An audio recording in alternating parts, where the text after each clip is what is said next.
Hello team and welcome to another ATP Geopolitics video with myself, Jonathan Ernest Pierce. This Ukraine War News Update for the 22nd of September 2023, second part thereof. Let's get on with it. We'll look first at military aid. Remember, I'm not doing a frontline update segment as I have done previously. I'm just going to save that for a separate frontline video. Right, the Germans are still at it. So this is on top of what I announced yesterday. I think there's some further things that they are helping Ukraine with. So an update, German military aid to Ukraine, 17 satellite communications terminals, 12 Mercedes-Benz Zetros trucks. They provided a lot of these Zetros trucks. 4 HX-81 and 4 semi-trailers for the HX-81, so logistics there. 1 antenna hub station and spare part package for the Vicent mine-clearing vehicle, I believe that is. So that is, Germany stepping up even more. They're really a huge element of Ukrainian sustained success, I think. If they're going to get that, Germany is going to be a major player. Rheinmetall, particularly. In fact, I reckon this is why BAE Systems, went to have meetings in Ukraine to say, look, can we set up shop? They were looking at how Rheinmetall have positioned themselves as such a central component of the German support, but the international support for Ukraine.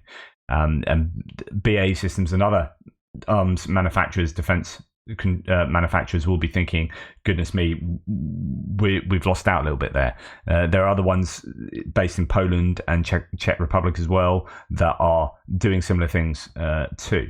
Pistorius, the defense minister for Germany, said, we are not refusing to deliver cruise missiles. So the Taurus cruise missiles are still on the table, but there's no kind of firm details about it, unfortunately. In an interview with Le Monde on September the 21st, he said that Germany is not refusing to send long-range cruise missiles. Yeah, but still not sending them. But that's something that I think is a bit of a sticking point. Personally, if I was a French manufacturer, it was MBDA and MBDA, who make Storm Shadow, Scalp, and Taurus, I'd be saying to all the nations, hey, happy to make loads more, not a problem. This is in the absence of ATACMS, and go and check my ATACMS video out from last night. In the absence of ATACMS on the front line, is these other alternatives need to pick up the slack or do the job, but they just need a lot of them. But they also need the airframes, of course, and that's where the F-16s come in eventually, or the Mirage, or the Gripen. I mean, bring them all on. Polish Prime Minister's words about the cessation of arms supplies to Ukraine were misinterpreted, says Poland's Duda. In my opinion, the Prime Minister wanted to say that we will not provide Ukraine with the new weapons that we are currently purchasing for the modernization of the army. And this is really important because this caused a right furore and loads of press went nuts on it. And I tried to do a corrective yesterday to say, look, I don't think that's the case. It's understanding where Poland are at with their armed forces at the moment, that they're having to replace loads of the equipment they've given to Ukraine that were being used by their troops, more so than any other army, any other nation in the world. Even the US has given loads of stuff, but the stuff they've given is not taking from forces that are actually using it now. They've got loads of warehouses of stuff, particularly like the vehicles and whatnot. And same for other nations as well that have given sort of old, Leopard 1A5s and whatever. Yes, some Leopard 2 tanks here and there, but Poland have given 380 tanks, and they're all stuff that they use. It's really, really important to know that. Anyway, as someone says below here, I listened to the interview. The words were extrapolated by the press. The BBC even ended up correcting its article this morning. It is true that this internal policy is inappropriate, especially in times of war, but the error of interpretation is undeniable. The PM never spoke of stopping the shipment of weapons. This would be completely irresponsible.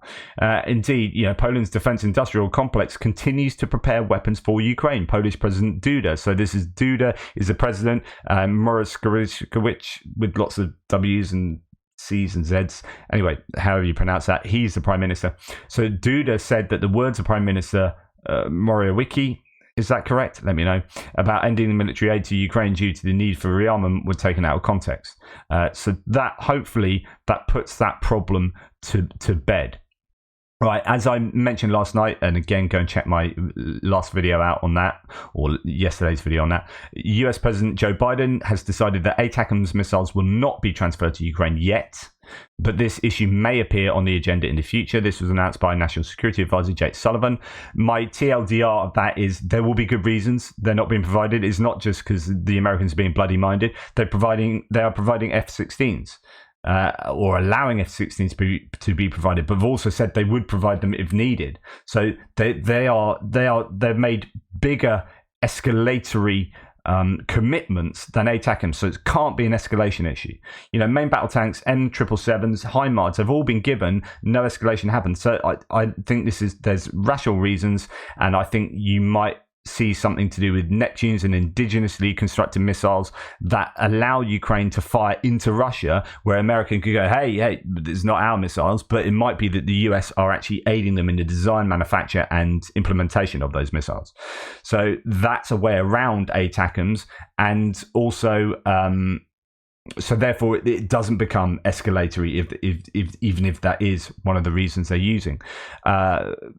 Or at least not in terms of NATO.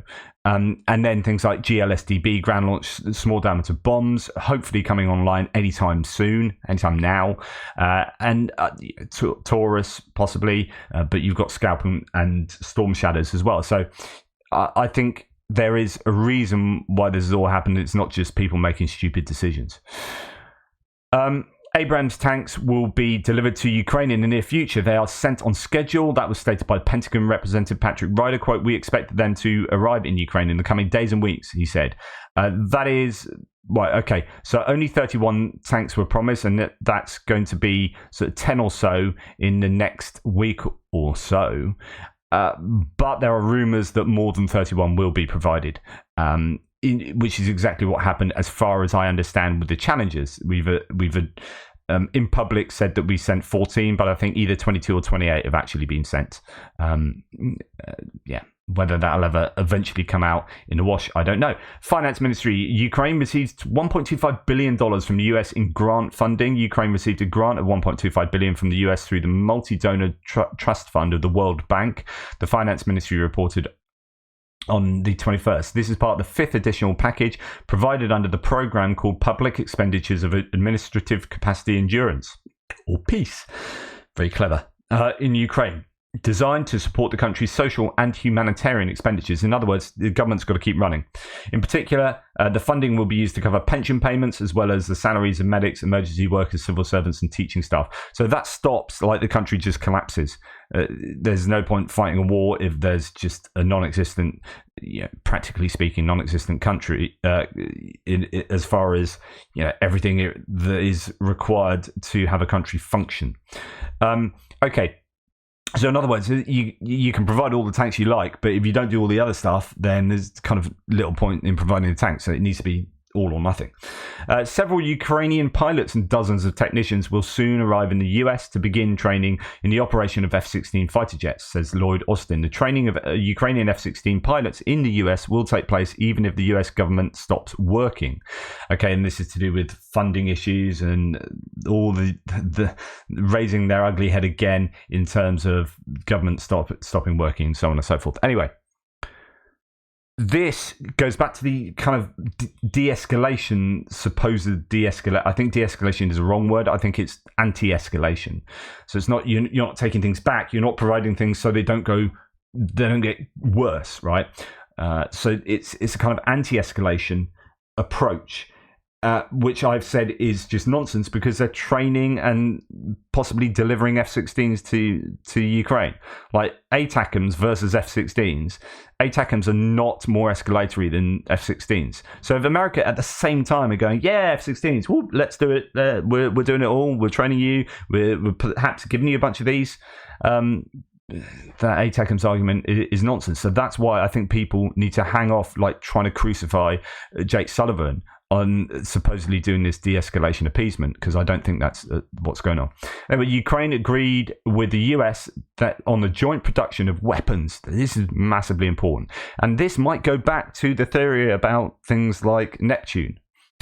This was stated by President Zelensky following a meeting with US President Joe Biden. It is in particular about air defense systems that Ukraine needs. Okay, so it might not be about Neptune, but this could be a case of, right, we need to make Patriot. I don't think it'd be something that big, but we need to make X, Y, and Z, or maybe munitions for Geopol, munitions for ammunition for whatever it may be, NASAMS or something like that. If they can make it in Ukraine with the help of the US, then that's going to be far more efficient for supplying their own needs.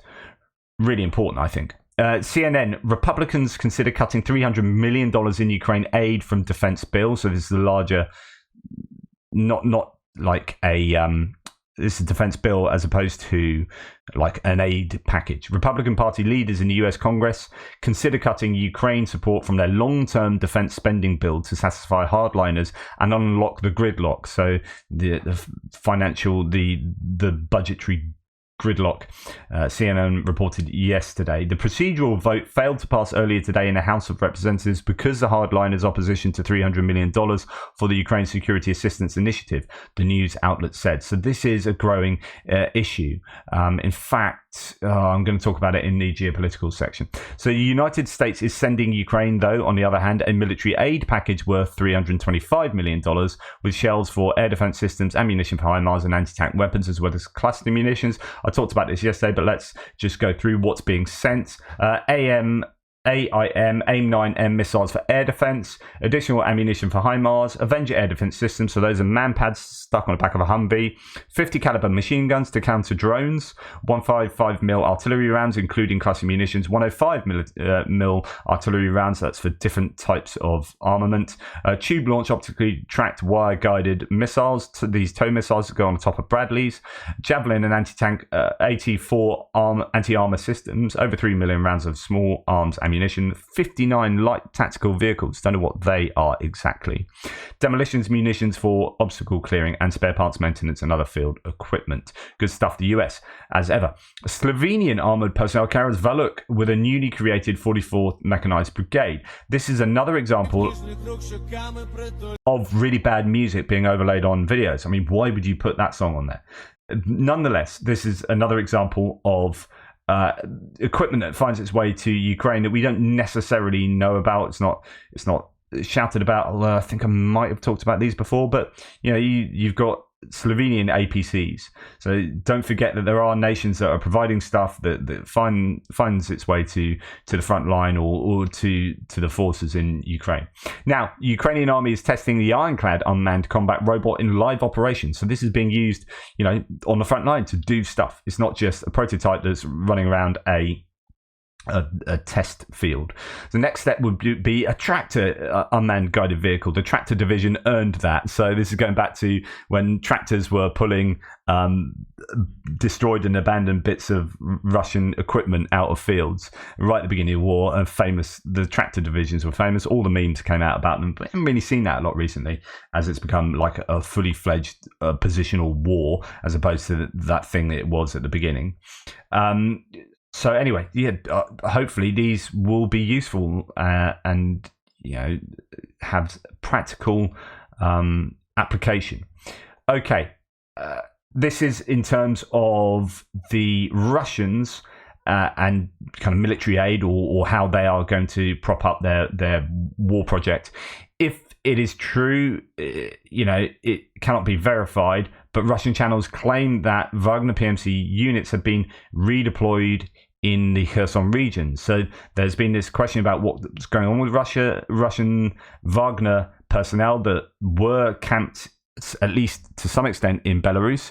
There were also some sent over to Africa and other places, and others that's kind of dissipated back into Russian society. But there's still a significant number of Wagner personnel that are kind of twiddling their thumbs. Well, they might have been redeployed to the Kherson region. It wouldn't surprise me at all. This could very well be true, as there are gaps to fill after elite Russian airborne units were redeployed to Zaporizhia. So there will be a need for them, and I guess the Russian MOD has probably gone up to them with tail between their legs. although that should be the other way around, I guess, because they're not the mutineers. But anyway, the Russian embassy have a need, and Wagner can help to plug those gaps. Right, this is an interview with Zelensky. He's talking about the Trump idea that he could do the peace plan in a day. You could get sort of deal out in a day between the Ukrainians and the Russians. And Zelensky talks precisely and explicitly to this. So what can I say to American people in English? My English is poor to say all my messages and all my thanks to you. You gave us such huge support in difficult period. And this period, because of the Russian aggression, it didn't stop. We are on the finishing line. Interesting. He can publicly share his idea now, not waste time. Publicly share his idea. Sorry, a bit of a sound issue there. He can publicly share his idea now, not waste time, not to lose people. Yes, and say that my formula is to stop the war and stop all this tragedy and stop Russian aggression. So the idea is how to take the part of our territory and to give Putin. And that is not the peace formula. So in other words, what he's saying is that, look, if Trump's got this kind of magic formula, if he's got, or is he just talking about his general skill? Because if he's got an actual plan, yeah, I could do a deal within a day. Okay, what's your plan? What is that deal?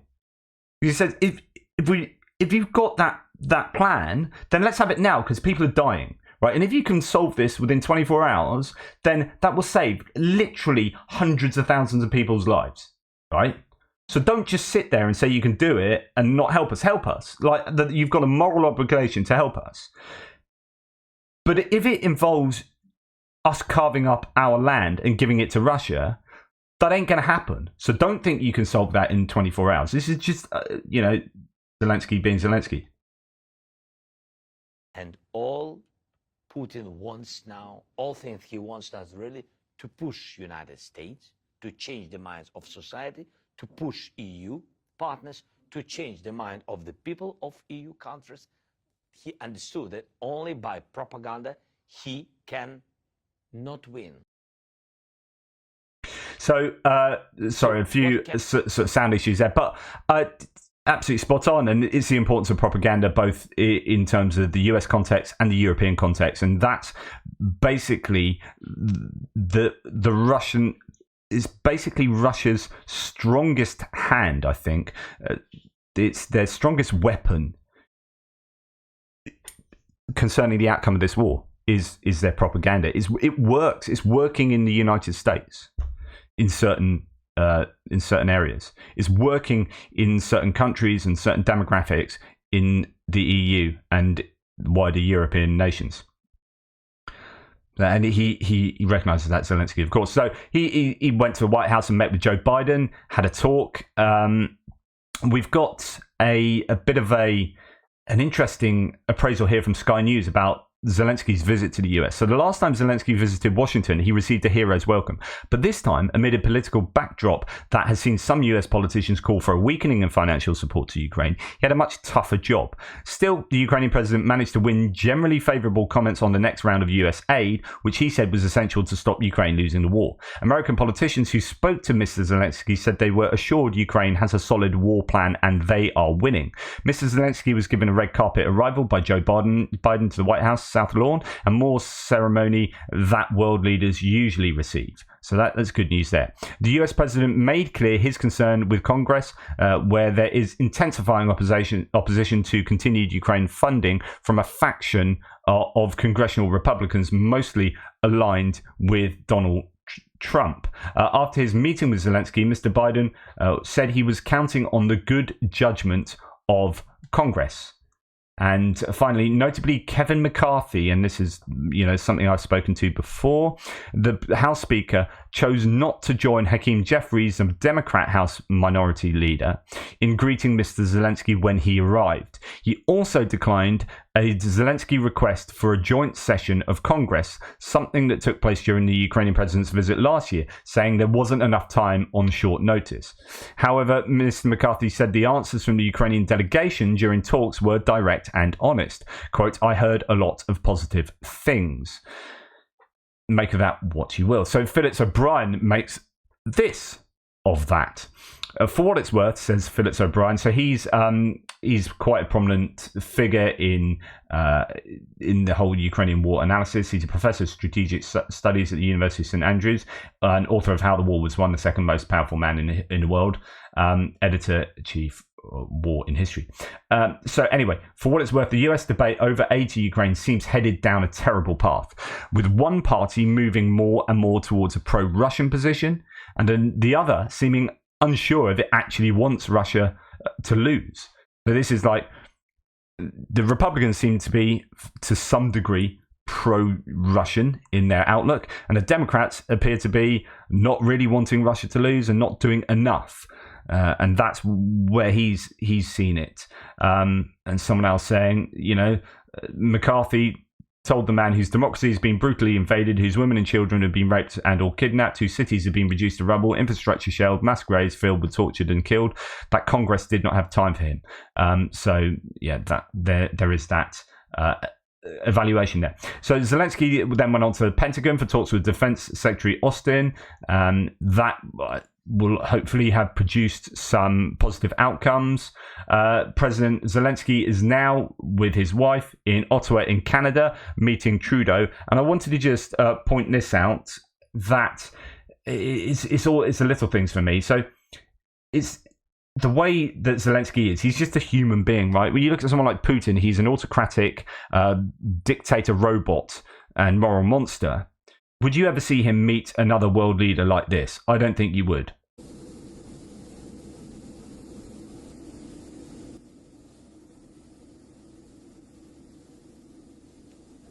Look at that, rubbing his back and look, keeping his hand on him and just tactile.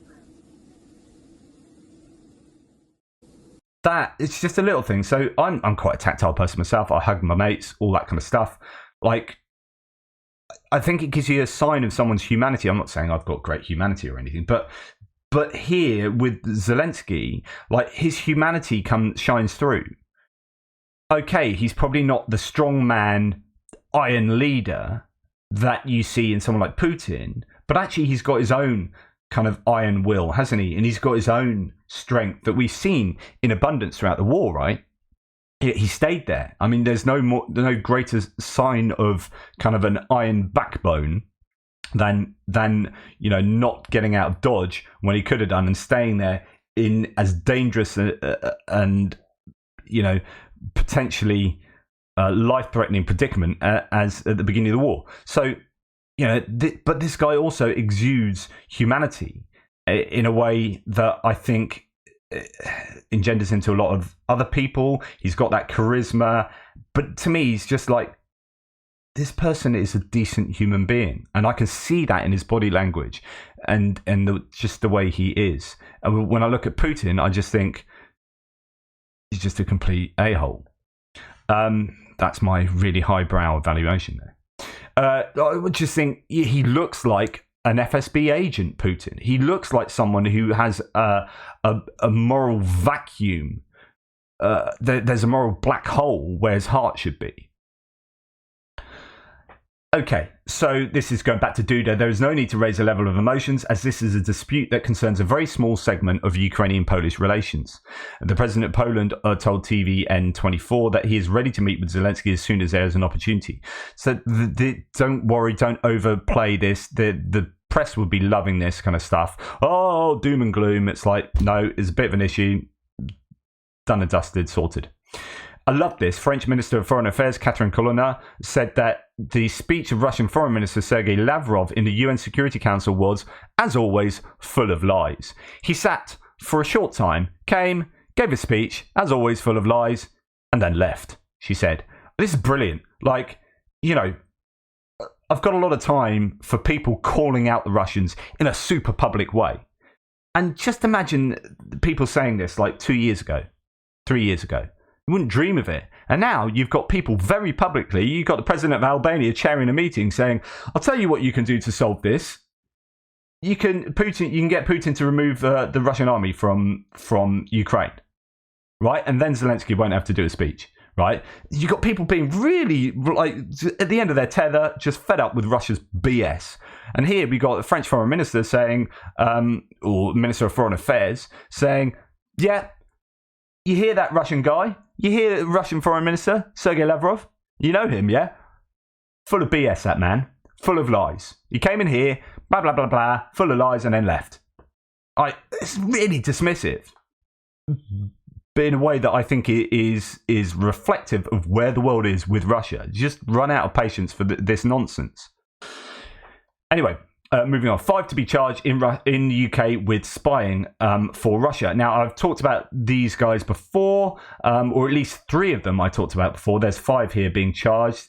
This is really significant, and it just shows the reach of Russia still abroad in the UK. You know, having these people operating under the guise of, I think, was it under the guise of being Bulgarian? Was it, or I can't quite remember. So Mr. Rusev, 45, is alleged to have run operations from the UK and acted as a link to those who received the intelligence officers.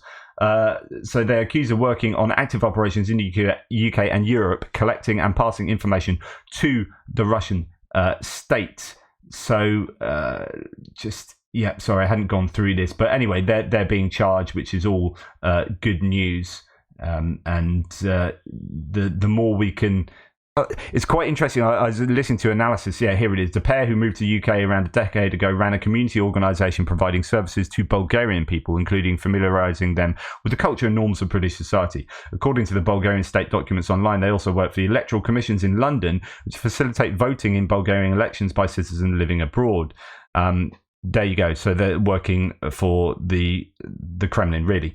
But I was talking about this. I listened to analysis of this on Ukraine the latest, where we're starting to see people getting outed, Russian diplomats being outed and being sent back to Russia. Unfortunately, some of them then get sent to countries to be diplomats. I say scare quotes diplomats. That means spies in places that are much more favourable, like Serbia or Hungary or whatever. But anyway, they are starting to be outed and either arrested and put through the legal system or sent back to Russia. Now, why this is significant is because that's not how it's traditionally been done. So quite often, when you know who is a spy, instead of outing them, you just monitor them really closely, because actually it usually works in your favor to keep them under close surveillance, so you know exactly who their contacts are and what they're telling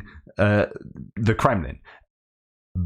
But there's been a change in tactics, I guess, and we're now starting to say, no, we're not going to monitor you. We're going to have you. We're going to send you. We're going to arrest you, or we're going to send you back. And this has meant that actually the pool of people who are trained up and able to be spies that can be sent around to allied nations is getting less and less, because actually we've sent them all. We sent a whole load of them back, and we know exactly who they are. The pros and cons to both approaches, right? Anyway, sorry, I digress. A first ship with Ukrainian grain has arrived from Chernomorsk to Turkey through the temporary corridor, according to Reuters. In fact, 3 more bulk carriers are approaching Odessa now. Early days, but looks like the balance of deterrence established by Ukrainian strikes on Novorossiysk and the SIG tanker. You remember that tanker that was taken out by a maritime drone last month? So it seems like those approaches have been working, and actually the Russians don't want to take any action against these boats. I think it'd be like suicidal to do that, but this is great because you're starting to be able to see, although it is having to hug the coast very closely. So we go to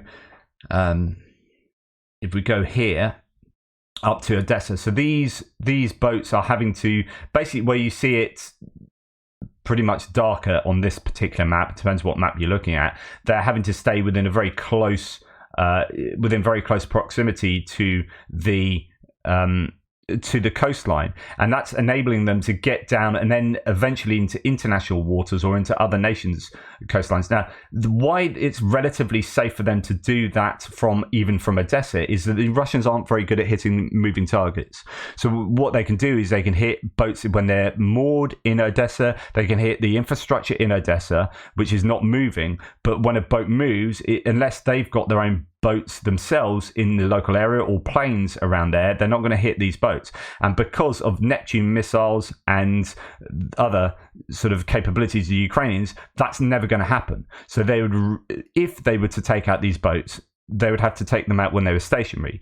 And so they can hug these safe lines that aren't mined. So they're obviously channels, and the Ukrainians are helping them do that and escorting them. Apparently, I don't know what with. It's all a bit quiet. It's all a bit secretive. But there is this ability now, it seems, and that's hopefully going to get greater and greater for grain to get out from Odessa and from Ukraine out to the Bosphorus Straits and into the Med and out to the global market. And then that alleviates the issues of having to otherwise send grain by road or by the Danube through into Europe that then is flooding the markets of Europe because it's too expensive to get it kind of out to the rest of the world from Europe. So it kind of ends up in the marketplace in Europe, and that then really annoys Polish and Bulgarian and Slovakian farmers or whatnot. So that's how important getting these ships of grain out of the Black Sea is. It really is important.